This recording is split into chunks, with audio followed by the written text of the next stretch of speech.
हर साल ना जाने कितने ही लोग एक बेहतर जिंदगी की उम्मीद में एक ऐसे सफर पर निकल पड़ते हैं जो नाउम्मीदी, शोषण और अक्सर मौत पर जाकर खत्म होता है। तो चलिए आज सेंट्रल मेडिटेरियन माइग्रेशन रूट की इस भयानक हकीकत को परत दर परत समझते हैं। ये सिर्फ शब्द नहीं है, ये एक चेतावनी है, एक ऐसे इंसान की जो किसी तरह इस रास्ते से जिंदा बचकर लौटा। उनकी ये एक लाइन इस पूरे सफर की खौफनाक सच्चाई बयां कर देती है। तो सबसे पहला और बड़ा सवाल यही उठता है कि आखिर ऐसी क्या वजह है जो लोगों को ये जानलेवा रास्ता चुनने पर मजबूर कर देती हैं? क्या कोई यूं ही अपनी जान जोखिम में डाल देगा? इसका जवाब हमें नाइजीरिया जैसे देशों के हालात में मिलता है। सोचिए, एक ऐसा देश जो तेल के मामले में तो अमीर है, लेकिन वहां करप्शन और मौकों की कमी ने हालात इतने खराब कर दिए हैं कि पढ़े लिखे नौजवानों को भी लगता है कि उनके पास देश छोड़ने के अलावा कोई और रास्ता बचा ही नहीं है। जैसा कि एक माइग्रेंट ने कहा, यह कोई शौक नहीं बल्कि एक मजबूरी का फैसला है। जब अपने ही देश में भविष्य अंधकार में हो तो लोग मौत के मुंह में कूदने के लिए भी तैयार हो जाते हैं। इस सफर का अगला पड़ाव आता है नाइजर के शहर अगादेश में। ये वो जगह है जो इंसानी तस्करी का, ह्यूमन ट्रैफिकिंग का एक बहुत बड़ा हब बन चुकी है। यहीं से शुरू होता है रेगिस्तान का वो जानलेवा सफर जहां से वापस लौटना लगभग नामुमकिन है।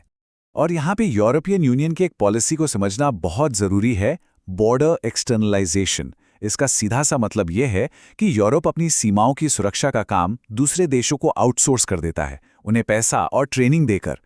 जरा इस स्लाइड पे नजर डालिए, इस पॉलिसी का असर कितना बड़ा था। 2015 में ईयू के सपोर्ट से नाइजर में एक नया कानून आया और देखिए, एक ही साल के अंदर ऑफिशियल रास्तों से जाने वाले प्रवासियों की संख्या 3 लाख से गिरकर सिर्फ 33,000 रह गई। पर इसका मतलब ये बिल्कुल नहीं था कि लोग रुक गए, नहीं। इसका मतलब ये था कि अब वो तस्करों के साथ और भी ज्यादा खतरनाक और छिपे हुए रास्तों पर जाने को मजबूर थे। और जब 2023 में ये कानून हटाया गया तो ये पूरा तस्करी का कारोबार फिर से खुलकर सामने आ गया। अब शुरू होता है इस सफर का शायद सबसे मुश्किल हिस्सा, सहारा रेगिस्तान को पार करना। ये कोई छोटा मोटा रेगिस्तान नहीं है, इसका साइज पूरे यूरोपियन यूनियन से भी दोगुना है। और यहां सरकार या कानून नाम की कोई चीज नहीं है। यूनाइटेड नेशंस के मुताबिक 2014 से लेकर अब तक 6,500 से ज्यादा लोग इस रेगिस्तान में या तो मर चुके हैं या फिर लापता हो गए हैं। और ध्यान रहे, ये सिर्फ सरकारी आंकड़ा है। सच्चाई इससे कहीं ज्यादा भयानक हो सकती है। एक्सपर्ट्स का मानना है कि असल संख्या इससे 10 गुना ज्यादा भी हो सकती है, क्योंकि इतने बड़े रेगिस्तान में ज्यादातर मौतें तो कभी रिकॉर्ड ही नहीं हो पाती। इस रास्ते पर हर कदम पर मौत का साया है। चेक पॉइंट्स पर सैनिक रिश्वत वसूलते हैं, डाकू फोन, पैसे, गाड़ी सब कुछ लूट सकते हैं।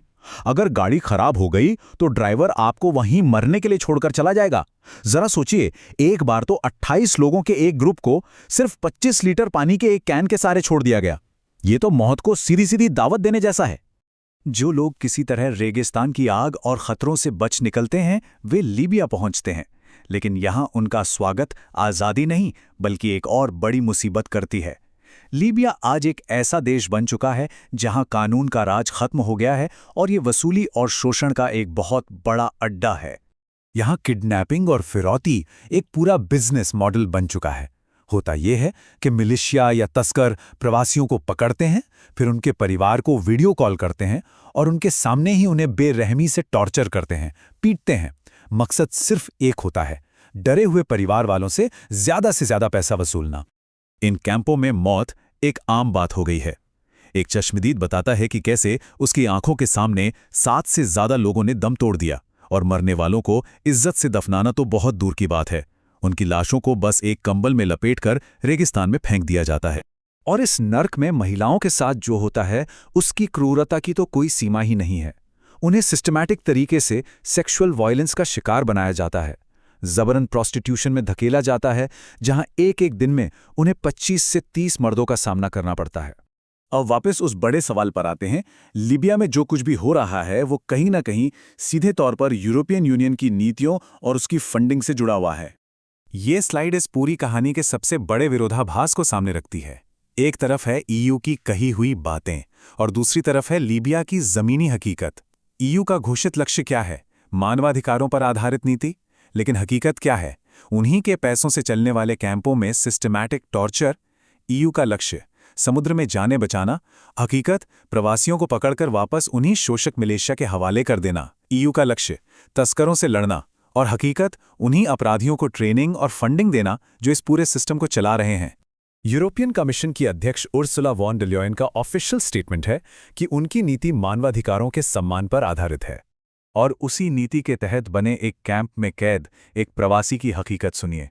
वो हमें इंसान ही नहीं समझते। इन दो बयानों का जो अंतर है वो इस पूरी त्रासदी की कहानी कह देता है।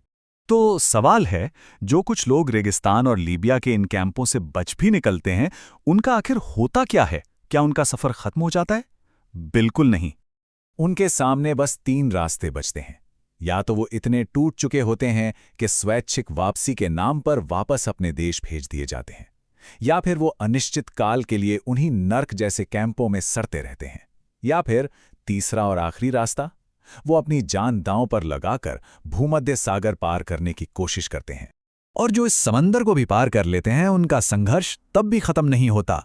शारीरिक और मानसिक टॉर्चर के जो निशान हैं वो जिंदगी भर उनके साथ रहते हैं।